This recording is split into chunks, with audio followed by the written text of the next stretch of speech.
a number of ministries and, of course, agencies are involved in this.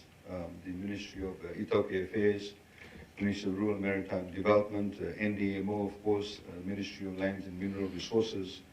We all, even Ministry of Education, we have seen requests now for some of the schools to be opened up as evacuation centers because some of the low-lying areas are being inundated with water.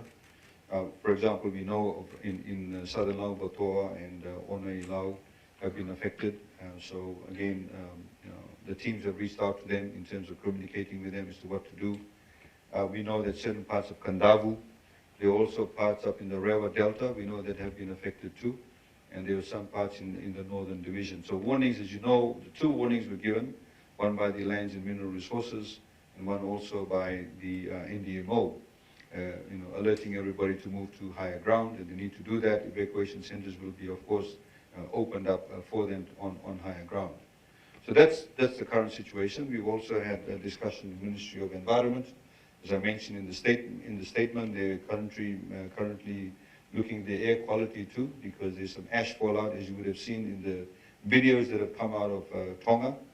I don't know, I'm sure most of you would have also seen the explosion that actually took place under the ocean. You can see how immense it was, and in fact, one may say that Tonga was quite lucky in respect of the size of the waves weren't as very large, but of course they have inundated many of the areas that could have also had an equally disastrous impact too.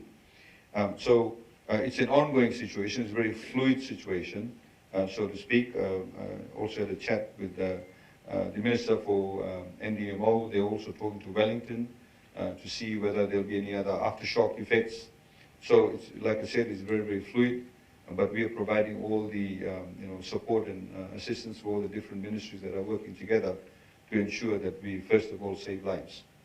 And to date, we know that nobody in Fiji has died from any of these inundation of waters. As with all natural disasters, your best way of getting your information is through the radio, because radio also, in particular the AM stations, as you know, the AM stations travel better over water, so they go all the way to Rotuma, Likumbia, Southern Lau, etc. So all the warnings, all the different messages are given through the radio. You don't have to go anywhere physically, but of course you'll have to move physically if you need to go to higher ground. Please listen to the advice on radio. The ministry, responsible ministries of mineral resources, they are the ones in the close contact with the Wellington and various other international agencies to do these assessments. As you know, that it requires very sophisticated equipment to be able to predict these things as to when they will occur. Nobody expected what happened in Tonga to happen.